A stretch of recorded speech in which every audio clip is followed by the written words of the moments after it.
Show की हम शुरुआत कर रहे हैं मुंबई की ही खबर से, जहां बिगड़ी हवा और तपती गर्मी के कारण वायरल बीमारियों में बढ़ोतरी दिख रही है और ख़ासतौर से बच्चे और जो शारीरिक रूप से कमज़ोर तबका है वो इसका शिकार हो रहा है।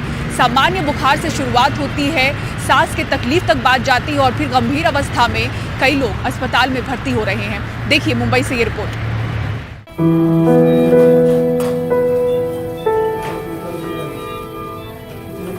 17 साल की ये मरीज करीब 2 हफ्ते तक वेंटिलेटर पर रही, फिर चल बसी। शुरुआत बुखार से हुई थी, सांस की तकलीफ हुई और देखते ही देखते शरीर पर कुछ ऐसे गहरे दाग दिखने लगे। इन्फेक्शन पूरे शरीर में फैल चुका था।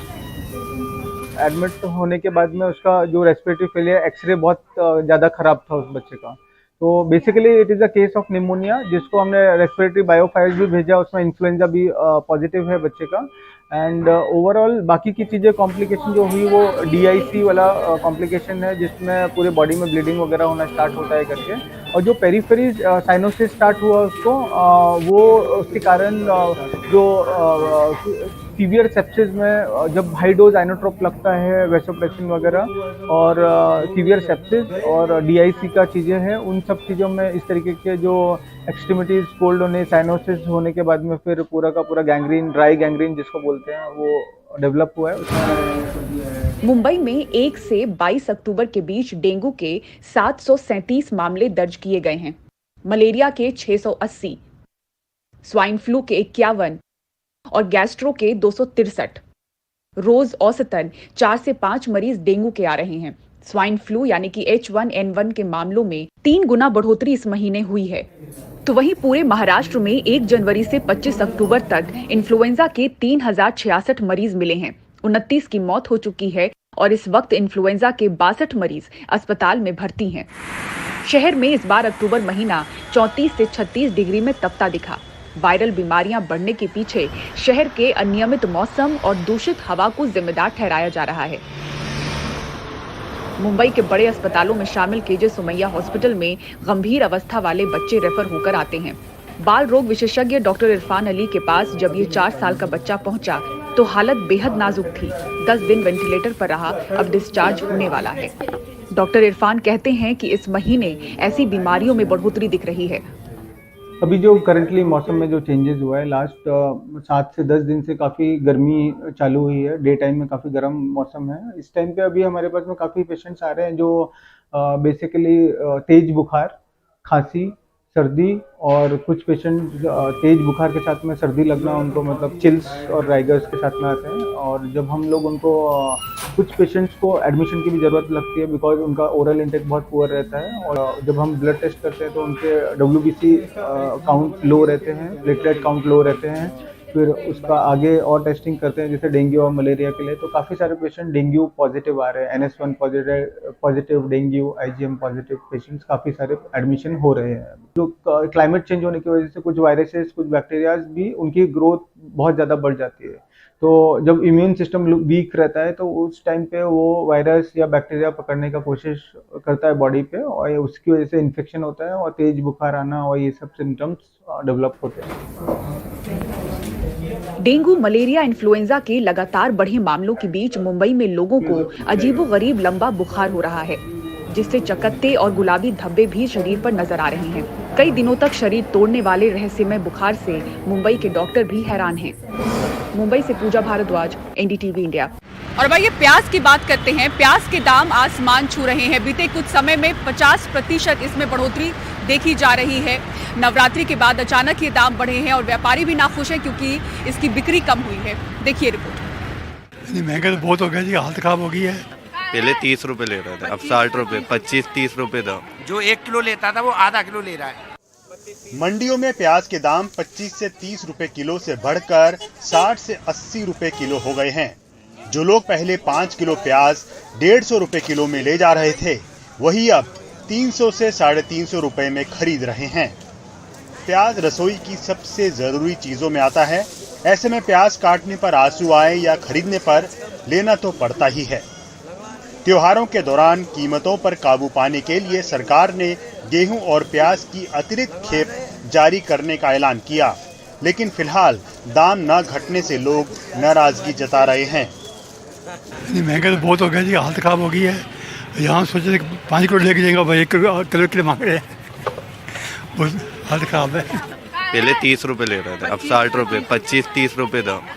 पहले 150 रुपए में 5 किलो मिल रहा था, अभी 300 रुपए पे किए मैंने। रोज के रोज बढ़ते जा रहे हैं, हर हफ्ते आते हैं, हर हफ्ते महंगे बढ़ते जा रहे। बहुत महंगा हो गया है, थोड़ा बहुत नहीं, पूरा डबल हो गया है, डबल से भी ज्यादा हो गया है। बढ़ते दामों का असर प्याज व्यापारियों की जेब पर पड़ रहा है। पहले जो लोग 5 किलो प्याज लेते थे, अब 1 या 2 किलो तक खरीद रहे हैं। जाहिर सी बात है कि लोग दाम कम होने का इंतजार कर रहे हैं, लेकिन कुछ व्यापारियों का कहना है कि दाम अभी और बढ़ेंगे। जो 1 किलो लेता था वो आधा किलो ले रहा है, जो आधा किलो लेता था वो 1 पाव ले रहा है। कब से बढ़े इसके पैसे? ये लगभग हो गया 15 दिन। प्याज है ही ना, पीछे स्टॉक कम है, मान लो। अच्छा, इसलिए महंगी हो गई है। तो ये पुराना ही प्याज आप बेच रहे हैं? पुराने प्याज बेच रहे। बिक्री में कमी आ गई है। पहले बिक्री था हमारे पास 20 कट्टे, बिक्री 8-7 कट्टे। ये जो प्याज आप देख रहे हैं, ये प्याज के भाव अब आंसू रुला रहे हैं। जहाँ प्याज पहले 25-30 रुपए किलो मिल रहा था, वही प्याज अब 70-80 रुपए किलो मार्केट में मिल रहा है। ऐसे में आम लोगों को प्याज खरीदने में तकलीफ हो रही है, क्योंकि त्योहारों का जो ये मौसम शुरू हुआ है, जो ये सिलसिला है, ऐसे में प्याज के भाव बढ़ जाना लोगों पर एक मुश्किल खड़ी कर रहा है। शुभांग सिंह ठाकुर, NDTV, दिल्ली। और अब उत्तर प्रदेश के मेरठ से दिल दहला देने वाली खबर। एक ऊंची जाति के दबंग ने अपने घर में काम करने वाले अनुसूचित जाति के राजमिस्त्री के पैर काटे, फिर उसे गोली मारी और पेड़ पर फांसी पर चढ़ा दिया। इस वाकये से आसपास सनसनी है। आरोपी को गिरफ्तार कर लिया गया है। क्या है पूरा मामला, सौरभ शुक्ला अपनी इस रिपोर्ट में बता रहे हैं। ये तस्वीरें देखकर आपको लगेगा कि आप OTT पर कोई क्राइम थ्रिलर देख रहे हैं, लेकिन ये सच्ची तस्वीरें। मेरठ के धनपुरा गांव में 25 अक्टूबर की देर शाम राजमिस्त्री इंद्रशेखर की लाश एक पेड़ पर टंगी हुई मिली है। इंद्रशेखर महीनों से गांव में ही दबंग किस्म के व्यक्ति विजयपाल सिंह का मकान बना रहे थे।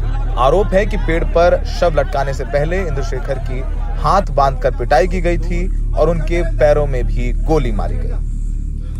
बहुत बुरी तरीके से मारा, उनको पैर में कील चुभा के, चाकू से काट के, फांसी दे के, हाथ पैर बांध के, गोली मार के बहुत बुरी तरह से मारा है हमारे पापा को। गाँव में बोली लगे तो कुछ भी, इनका कुछ पैसे का विवाद भी था इससे? पैसों का ही विवाद था। हाँ जी, बहुत कम पैसे दिए थे, और तो हमें कुछ पता नहीं है, क्योंकि पापा जी के उसमें पता है लगा है। जैसे घर पे नहीं आए हैं तो जिक्र हो जाए गाँव में, नो भाई वे नहीं आए हैं। फिर हमने ढूंढ करिए, थाने में गए हैं, रिपोर्ट करिए, तो थाने में उस पर दरोगा पे फ़ोन आया है।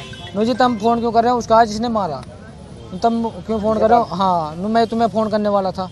नो मैंने मार दिया, पेट पर टांग रखा हूँ, जम्मू के पेट के नीचे लटका रखा। नो ले जा, पुलिस को बताया? हाँ नो ले जा उठा गया। फिर हम रात को ढूंढने गए, कई बागों में गए हैं, जी जिसमें बताया। फिर आखिर में आ गया, उसके खेत में मिले जी, उनके खेत के डोले पे पेट था जम्मू का, उस पर लटका हुआ मिला। विजयपाल ने राजमिस्त्री इंद्रशेखर की 6 महीने की करीब 2.5 लाख की मजदूरी रोक ली तो इंद्रशेखर ने काम करना बंद कर दिया। विजयपाल ने उसे जाति सूचक शब्दों का प्रयोग करते हुए जान से मारने की धमकी भी दी थी। 25 अक्टूबर को दोपहर बाद विजयपाल बैंक से पैसा निकालकर भुगतान करने की बात कहकर इंद्रशेखर को अपने साथ ले गया। अपने खेत पर इंद्रशेखर को बंधक बनाकर विजयपाल और उसके साथियों ने पिटाई की और फिर गोली मारकर हत्या कर दी। इनके मध्य दोनों के पैसे और मजदूरी को लेकर कुछ विवाद था, जिस पर इन्होंने कल 2 बजे ये साथ में गए वहां पर, और विजयपाल सिंह के द्वारा इसकी हत्या करके इसको पेड़ पर लटका दिया गया। इसमें जो है इसका शव का पंचायतनामा पोस्टमार्टम की कार्रवाई की जा रही है। बाकी इसको 2 लोगों को हिरासत में लेकर पूछताछ की जा रही है और शीघ्र ही अभियुक्त को गिरफ्तार किया जाएगा। आरोपी इस कदर दबंग था कि उसने पहले पीड़ित की हत्या करी, उसको गोली मारी, उसके पैरों पर कील गाड़ी, फिर फांसी पर लटका दिया और ख़ुद ही उसने पुलिस को इत्तला की फ़ोन करके कि उसने ये हत्या कर दी और शव टांग दिया है, पेड़ से उठा करके वो ले जाएं। और आरोपी बिल्कुल भी भय में नहीं था, उसे पता था कि वो क्या कर रहा है। उसने जगह समय सब तय किया, अपने लोग बुलाए और बिल्कुल प्लान करके मर्डर किया। सोचिए कि अब हम तो चांद तक पहुंच गए हैं, लेकिन अब भी कुछ लोगों की मानसिकता तालिबानी है। सहयोगी सुशील राठी के साथ सौरभ शुक्ला, एनडीटीवी इंडिया। अपने महाराष्ट्र दौरे के दौरान प्रधानमंत्री नरेंद्र मोदी ने एनसीपी प्रमुख शरद पवार पर किसानों के नाम पर राजनीति करने का आरोप लगाया। इसको लेकर एनसीपी पार्टी के साथ साथ ठाकरे गुट ने पलटवार किया। रौनक कुकड़े की रिपोर्ट देखिए। महाराष्ट्र में किसानों के नाम सिर्फ और सिर्फ राजनीति की है। जब मिल गया भतीजे अजीत पवार का साथ तो चाचा से कर लिए दो हाथ। पीएम नरेंद्र मोदी ने शिरडी के दौरे पर एनसीपी प्रमुख शरद पवार को जमकर घेरा। 10 साल तक देश के कृषि मंत्री रहे शरद पवार पर पीएम ने न केवल किसानों के नाम पर राजनीति करने का आरोप लगाया और अपनी ही सरकार को किसानों का सबसे बड़ा हितैषी बताया है। महाराष्ट्र के एक वरिष्ठ नेता केंद्र सरकार में कई वर्षों तक कृषि मंत्री रहे हैं। 7 साल में देश भर के किसानों से सिर्फ 3.5 लाख करोड़ रुपए का एमएसपी पर अनाज खरीदा, जबकि हमारी सरकार 7 वर्षों में एमएसपी के रूप में इतने ही समय में 13.5 लाख करोड़ रुपए किसानों को दे चुकी है। एनसीपी प्रमुख शरद पवार और प्रधानमंत्री मोदी के बीच के रिश्ते नरम गरम रहे हैं। प्रधानमंत्री मोदी कभी शरद पवार को अपना राजनीतिक गुरु बता चुके हैं, तो उन्हीं की पार्टी को नेचुरली करप्ट पार्टी भी मोदी ने करार दिया है। इतना ही नहीं तो शरद पवार भी जरूरत पड़ने पर मोदी को समय समय पर मदद करते आए हैं। पीएम मोदी जिस वक्त शरद पवार को आईना दिखा रहे थे, उस वक्त मंच पर उप मुख्यमंत्री अजीत पवार भी मौजूद थे। सूत्रों की माने तो बीजेपी शरद पवार को साथ लेने की कोशिश करती रही है, लेकिन वो कभी बीजेपी के साथ नहीं गए। हालांकि शरद पवार पर पीएम के हमले का जवाब देने एनसीपी और ठाकरे गुट दोनों सामने आए। संजय राउत ने पवार को पंजाबराव देशमुख के बाद देश का सबसे शानदार कृषि मंत्री बताया, तो एनसीपी ने मोदी को उन्हीं के 2011 में दिए इंटरव्यू की याद दिलाई, जिसमें उन्होंने शरद पवार को किसानों के लिए काम करने वाला नेता बताया था। पंजाबराव देशमुख के बाद शरद पवार देश को मिले सबसे शानदार कृषि मंत्री रहे हैं। कृषि मंत्री रहते हुए शरद पवार ने जब मोदी गुजरात के मुख्यमंत्री थे तो उनकी जितनी मदद की, उतनी आज प्रधानमंत्री रहते हुए मोदी भी नहीं करते होंगे। आता ही होत नसेल। मैं एक छोटा कार्यकर्ता होने के नाते आदरणीय नरेंद्र मोदी साहब को याद दिलाना चाहता हूं कि 2011 के दिसंबर महीने में उन्होंने शरद पवार साहब के बारे में एक मुलाकात दी थी, और उस मुलाकात में उन्होंने कहा था कि शरद पवार साहब का हर एक जो पैर है वो विकास की दृष्टि में और शेतकरी के विकास की दिशा में जाता है। मतलब शरद पवार साहब जो भी काम करते हैं, जो भी निर्णय लेते हो, शेतकरी मतलब किसान और किसान के हित में उनका निर्णय होता है। इस प्रकार का वक्तव्य आदरणीय मोदी साहब ने किया, अपने इंटरव्यू में दिया था। महाराष्ट्र में आकर शरद पवार पर मोदी का हमला बताता है कि बीजेपी आने वाले चुनाव में शरद पवार से दो हाथ करने के मूड में है। मुंबई से कैमरा पर्सन अमित पवार के साथ रौनक कुकड़े, एनडीटीवी इंडिया के लिए। और आज लखनऊ में नई भाजपा के शिल्पकार पुस्तक का विमोचन हुआ। इस मौके पर वहां यूपी के सीएम योगी आदित्यनाथ मौजूद रहे। इस पुस्तक के लेखक वरिष्ठ पत्रकार अजय सिंह हैं। कथनी और करनी में कोई समन्वय नहीं होता। टाटा ग्रुप अब भारत में आईफोन्स बनाएगा। दिखाएंगे आपको ये पूरी खबर ब्रेक के बाद। देखते रहिए सिटी सेंटर शो।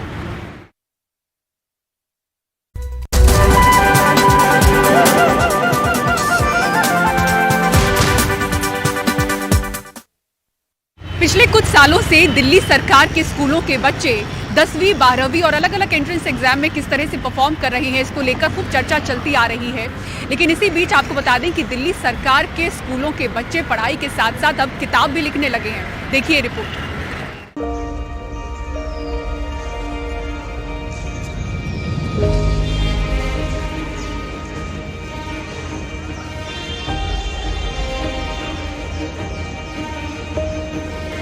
उत्तर पश्चिम दिल्ली के रोहिणी में दिल्ली सरकार का स्कूल ऑफ एक्सीलेंस। इस स्कूल के बच्चे आजकल वो कर रहे हैं जिसकी उम्मीद आमतौर पर स्कूली बच्चों से नहीं की जाती है। ये बच्चे अपनी पढ़ाई लिखाई के साथ साथ लेखक भी बन गए हैं, किताब भी लिख रहे हैं और वो भी इंग्लिश में।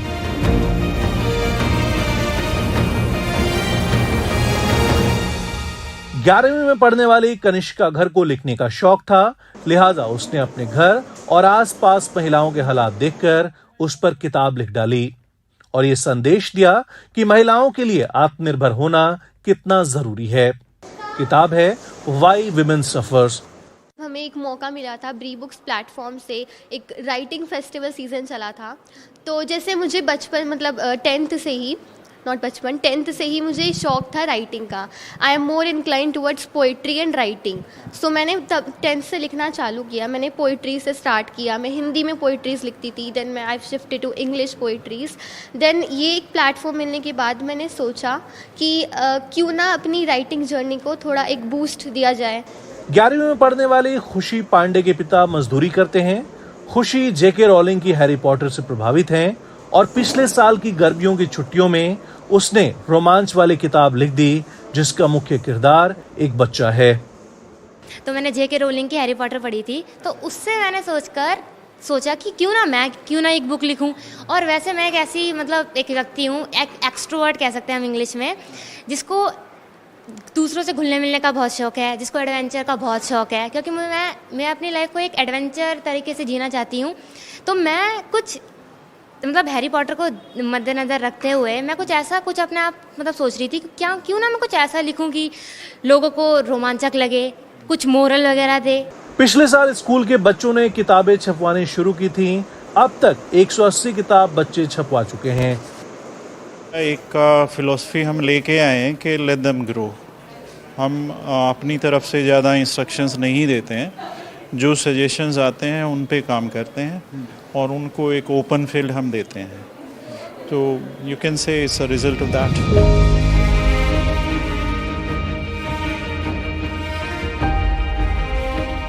किताबें अपनी भावनाओं को, तमन्नाओं को आकार देने का एक तरीका तो है ही, लेकिन आज के समय में जब बच्चे मोबाइल फोन में बेमतलब वक्त जाया कर रहे हैं, तो ऐसे में स्कूली बच्चों को किताब लिखने का शौकीन हो जाना बहुत सराहनीय काम है। दिल्ली से कैमरा पर्सन मोहम्मद मुरसलीन के साथ शरण शर्मा, एनडीटीवी इंडिया।